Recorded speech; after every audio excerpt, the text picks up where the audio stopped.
Hello, everybody, and welcome back to another episode of Her Side of the Ruck. I'm Tash, I'm Bernice. and we're not pundits. We're just two women who know what a ruck is.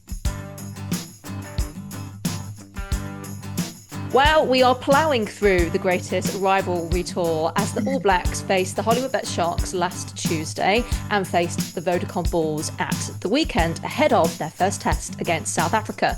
Unfortunately for South African fans, it wasn't a great result on either side, but a great result if you're a Kiwi and an All Blacks fan. So we're going to touch on both of those games in this episode and maybe give our previews and a couple of thoughts ahead of the first test played at Ellis Park this weekend between the Springboks and the All Blacks. Let's start with the Hollywood Sharks versus New Zealand. Your face says it all, Bernice.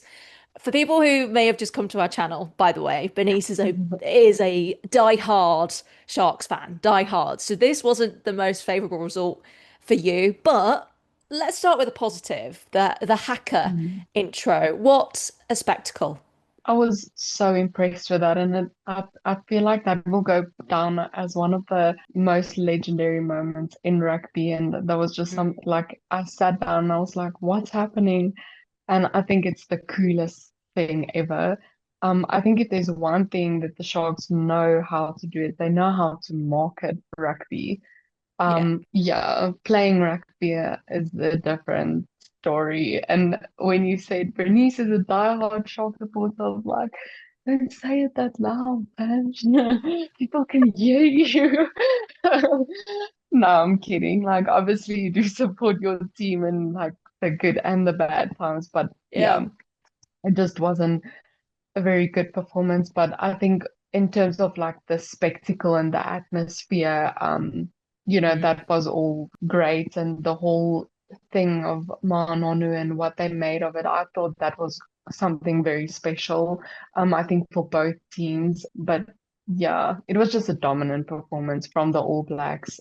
I think for the Sharks, it was difficult to put out their best and their strongest side because the Springboks played just the weekend before. They played Yeah, against yeah, yeah. Argentina, and then there's also the Curry Cup going on, which, the Sharks also play in that competition on the Saturday, and then they play the All Blacks on the Tuesday. So it's very difficult to put out your base team. And Mm, the Sharks also had a big blow losing Vincent Chatuka and Emil van Heerden right before the match. But there's no excuse if you lose 54-0, like, the other team is just better. And I think JB Peterson mentioned that he's proud of the boys and that there's a lot of positives. I don't see any positives. Um, I feel like the Sharks have been struggling way before JB Peterson's time. So it's not to say, mm, that it's only him who, it's not after he coached the Sharks that things have gone downwards. But yeah, just something that seems to not have been fixed. And it feels like we're focusing on all the wrong things, like bringing out a new logo. Obviously, it's good to market rugby yes. and everything, which Yeah, I is, saw it's that. it's good, but like then you have to back it up with like winning rugby. Because if you have a new logo but you don't play very well, like it doesn't matter. I think before we talk about New Zealand and how dominant they were, do we think we've got a glimpse of where the Hollywood Bet Sharks are and how they'll start the URC and then eventually into the EPCR tournaments? Or do we think we write this off because Springboks, Curry Cup, all the other variables? I really hope not. I hope this is not, a prediction of what is to come because I do Mm. think that the Sharks have the players and we've spoken about it and we've tried to, analyze what's been going on with the Sharks like so many times and I still can't really put my finger on it till this day. So I really hope it's not a prediction of what's to come. I am hoping that there's just a lot of changes. They're still trying to find their feet with the new coaching staff and the new style of play, and then obviously the different competitions. And so because you also can't really build your team and everyone can't really settle into their position, so it is quite Mm. difficult. But then you look at a team like the Stormers and they are in a similar position. They managed to put out their strongest side and lose by I think it was like 15 points or something against the All Blacks. So yeah, it's difficult if you look at it from that perspective. I just really hope it's not. But yeah, this is something that we've seen over the past few seasons. So yeah, I don't know what the Sharks have also been struggling in the Currie Cup, which is a competition that we've been strong in a few years back. Obviously the URC makes it a lot more difficult because you don't have your strongest players and there's international season, and so teams like the Cheetahs and the Griquas and the Pumas, they are stronger in those competitions, or in the Currie Cup specifically. But yeah, we have a lot to work on. So Let's hope the Sharks bounce back, not just for Sharks fans, but for me personally as your friend and podcast colleague, because I don't think we can have another URC season like we did last year with the no. Sharks. Anytime we would mention them, I could just see your head going like this, head in hands. Ah. Oh, Um, it's bad. we're rooting. I think now we respectively root for our teams because we always want to come on the pod feeling like, Yes. yes, it Yes. was a good week, great We did weekend. this. Yeah. But maybe not from Tuesday. And Mm. I think it's also tough when you've had so much change as a club to then come up against a side who equally has had a lot of change under Dave Rennie. But when you are a club side that has been struggling to then come up against an international team, that's a different story. Like you could come against a top club side and stay in the fight, but I don't think that was really the case with this fixture. The All Blacks really just dominated this from Mm. start to finish. I mean, Mm. the second half performance was very strong. What do you think was the thing that helped them kick on in the second half and your overall assessment of this fixture? Yeah, I think, the All Blacks almost did everything right, and the weather conditions it was quite bad. But the Mm, All Blacks didn't make it seem like there was any trouble with the weather conditions.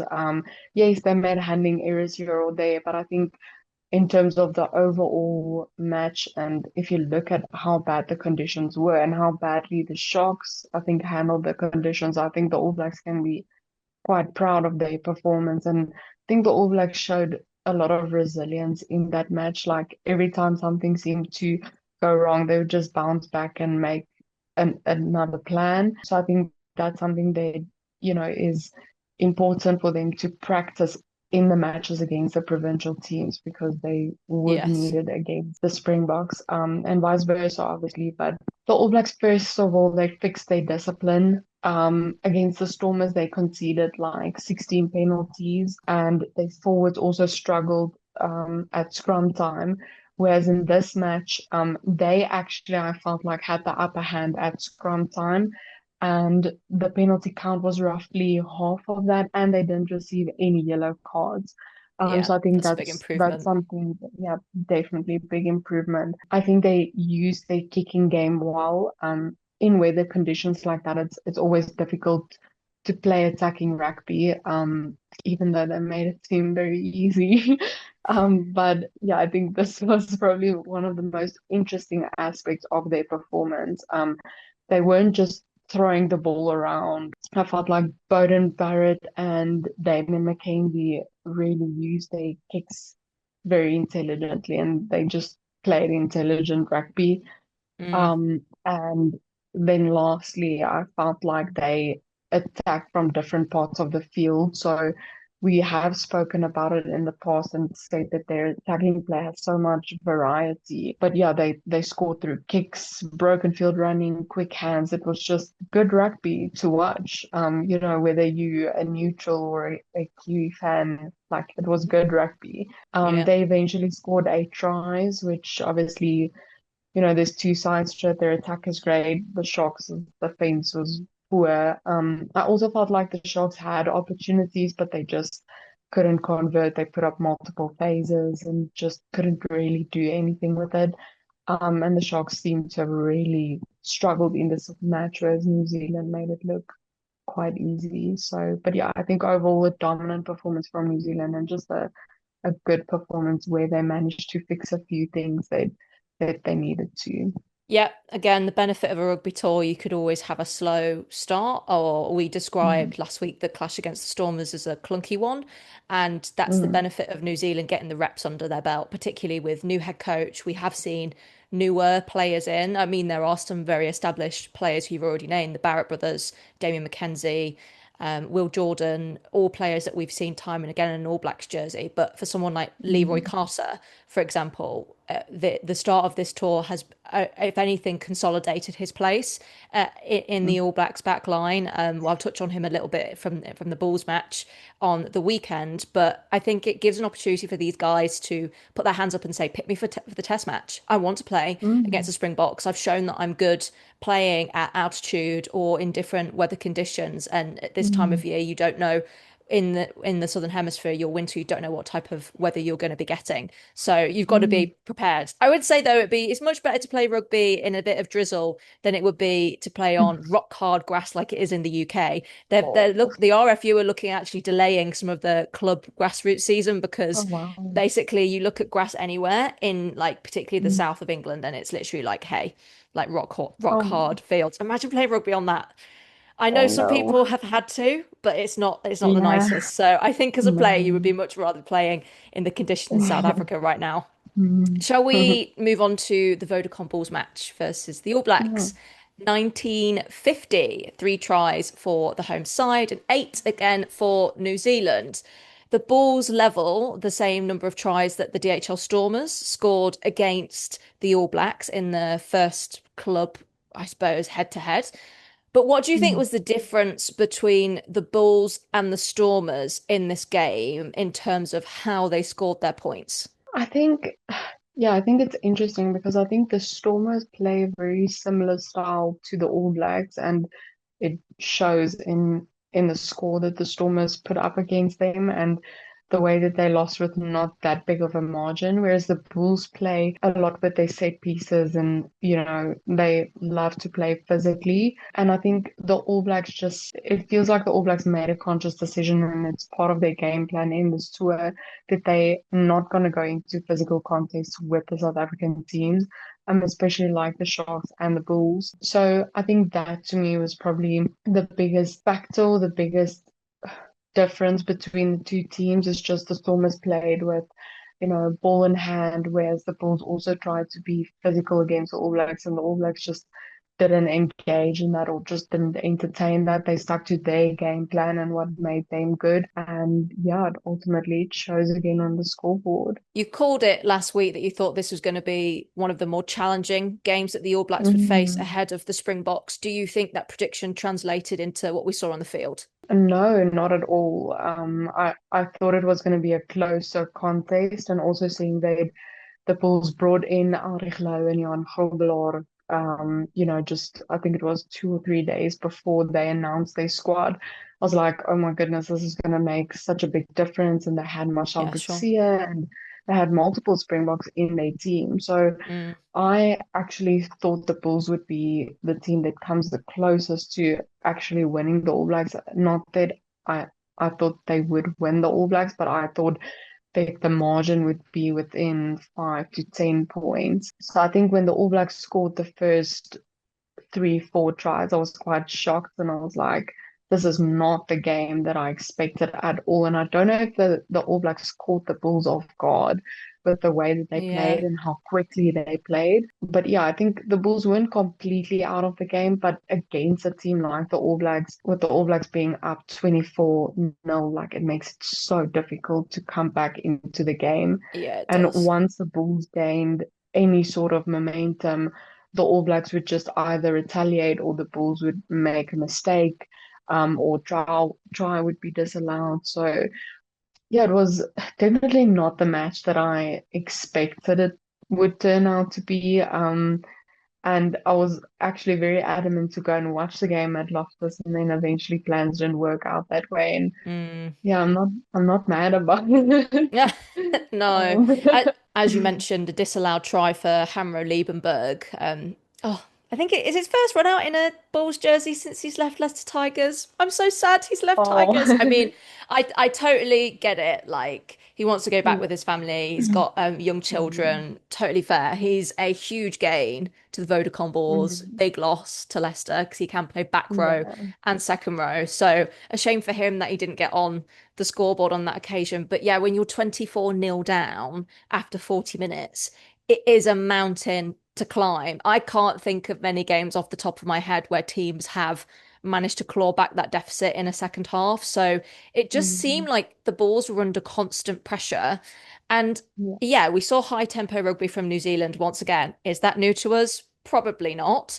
But I think it's just the way that the All Blacks like imprinted their DNA on this game that made them so Mm. dominant. Yeah, I think the way that you described it was very accurate, saying that they imprinted their DNA on this match. And I am quite, I don't know if concerned is the right word, but, a little bit unsure that, why the Bulls didn't expect this, or it seemed in the first half that the Yeah. Bulls didn't expect this. I feel like in the second half, they settled in a bit more and they were like, okay, this is what's going to happen. This is what we're playing with. There's nothing new that we really learned from the All Blacks. I think something that I've learned over the last three matches is they're probably a lot more adaptable than I thought they would be. Mm.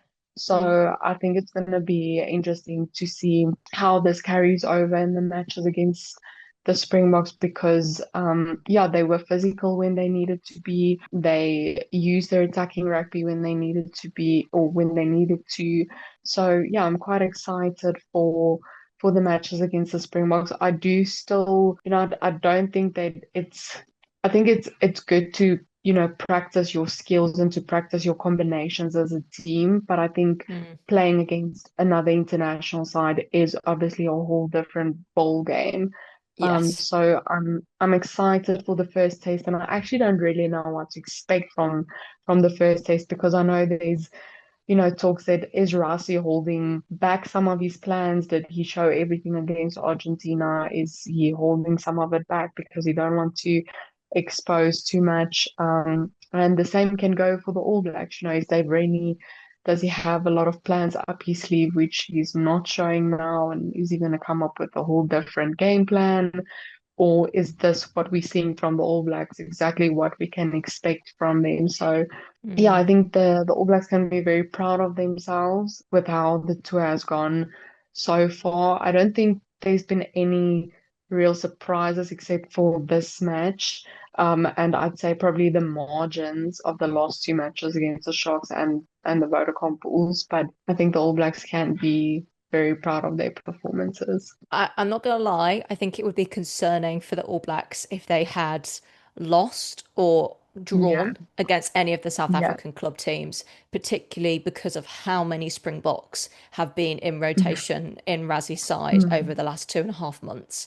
So I think for true. Dave Rennie, if his side had lost any of these games, it would have been a far greater concern than this is now. You can never be arrogant going into a test match ever, because if you are, Mm-mm, you've completely let yourself down and you underestimate the opposition and they'll just fire mm, shots at you. Even teams that like I would even say this about a team like Wales. You can't they've been down and out for a couple of years now, but we're seeing them bounce back. You can't write them off from the get-go just because they've been out mm, of the top 10 for a period of time. So I don't think either side, by the way, will approach it in that way. I just think Dave Rennie and mm, Razzie Erasmus have two very different coaching philosophies and slightly different coaching mm. styles. And I do think we will see that play out in this first test match in Johannesburg. Do you think Rennie has rotated his side enough, given his players enough reps ahead of Saturday? Or do you think that there are any players who maybe missed out from playing in these first three games ahead of playing the Springboks? Yeah, I think he probably has done the best with, the time that he's had in the games in the lead up to the matches against the Springboks.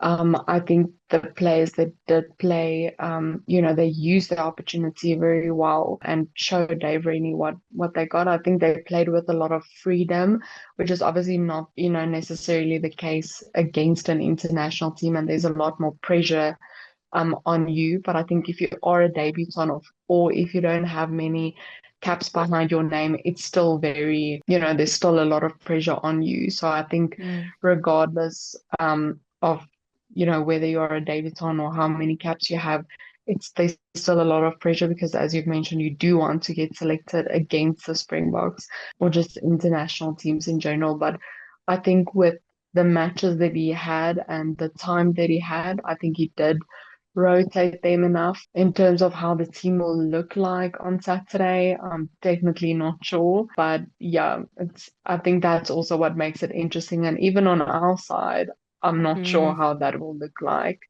No. because it will all depend on whether Rasi wants to go with a more physical game or whether he wants to also play with ball in hand. So I'm excited and very unsure of like what this weekend will hold. As we know, Razzie normally likes to go quite early with his team announcements, as many people I've seen Mm, on social media have commented.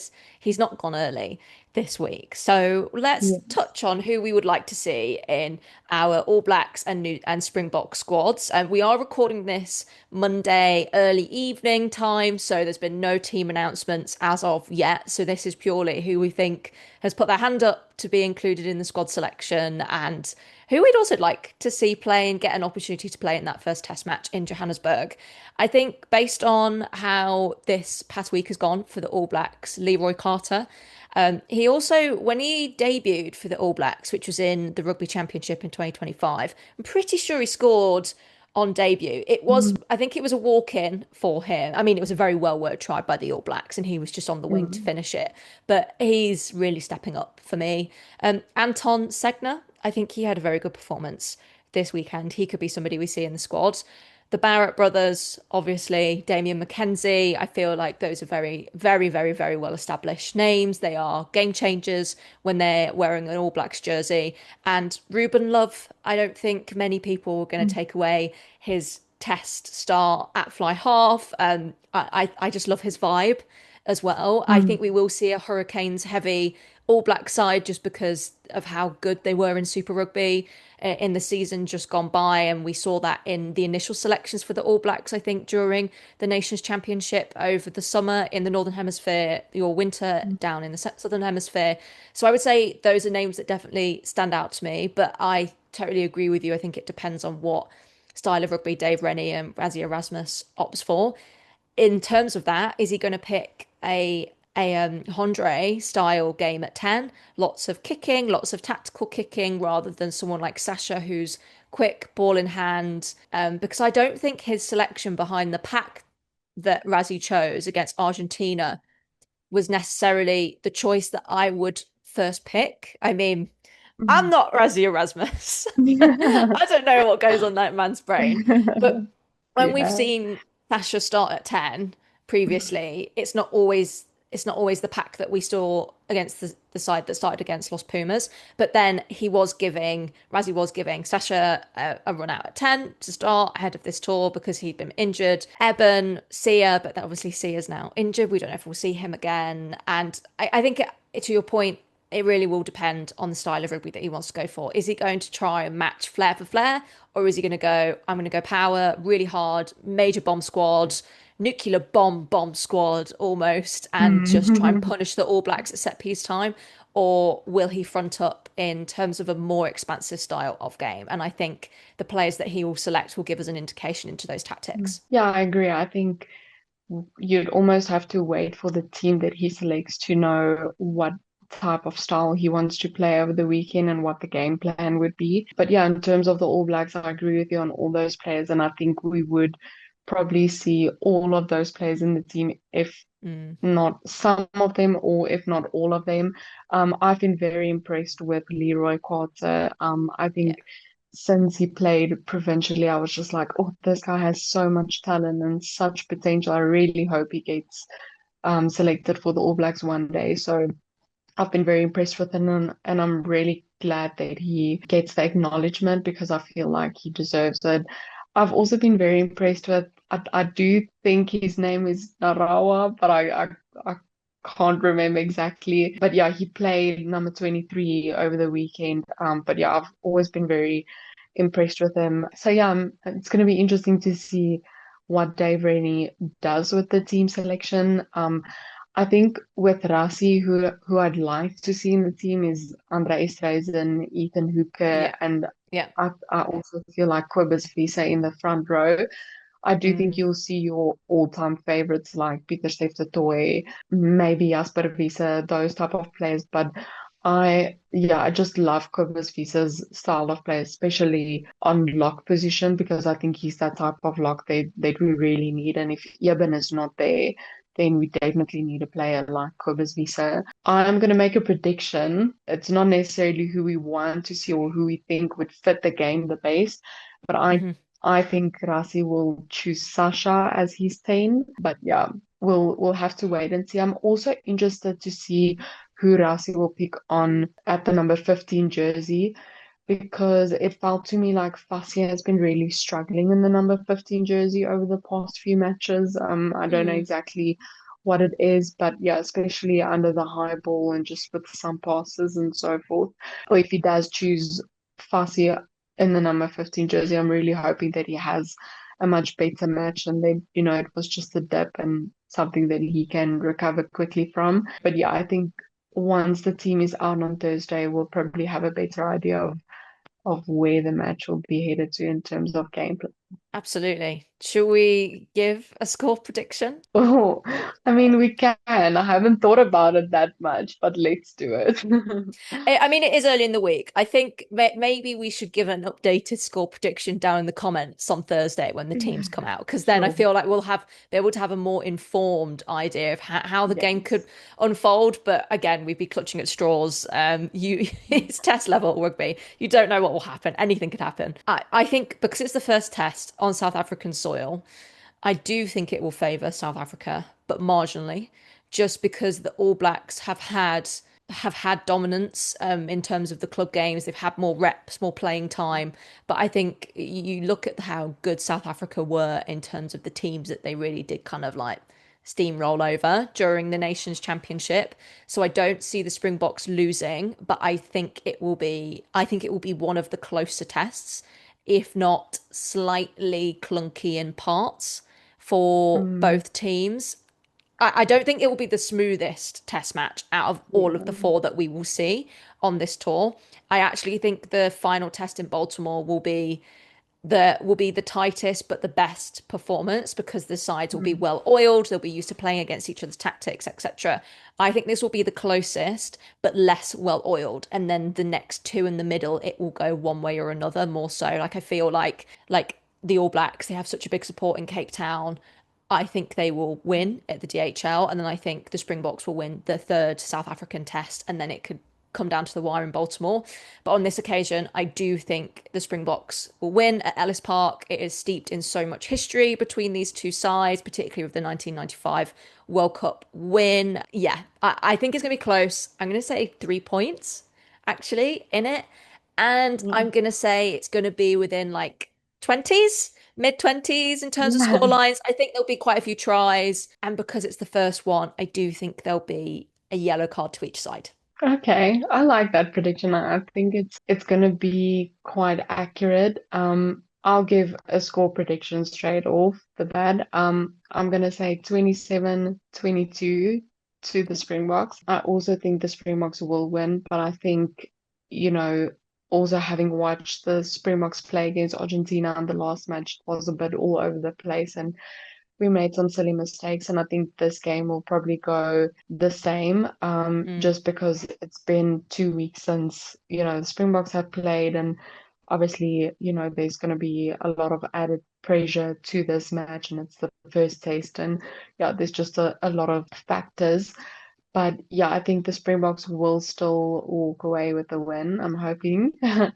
But Yeah. yeah, so 27-22, and we'll see. Maybe my prediction stays on Thursday, or maybe it will change, but that's what my gut's saying at the minute. I don't think it's a bad one. I always think a mid-20s score is also a very Mm, enjoyable match because it has a bit of everything in it as well. yeah. Don't get me wrong, the purists, you and I, we do love a low-scoring game, but we do want to see some spellbinding tries, especially because this is such an amazing tour, and what a way it would be to start the test series with having amazing tries scored by either side, but obviously for you, hopefully more Springbok tries than New Zealand tries.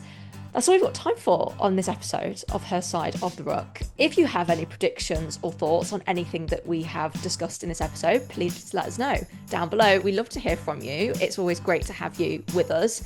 We will be back with another episode very soon. Our links to social media are also down below. We'll be posting content throughout the week. I'm sure we'll do some team reviews when they come out, letting know our thoughts, and any updated predictions we'll also put down below. Thanks for watching. I'm Tash and I'm going to sign off from the UK. I'm Bernice and I'll be signing off from SA. See you next time, guys. Bye. Cheers.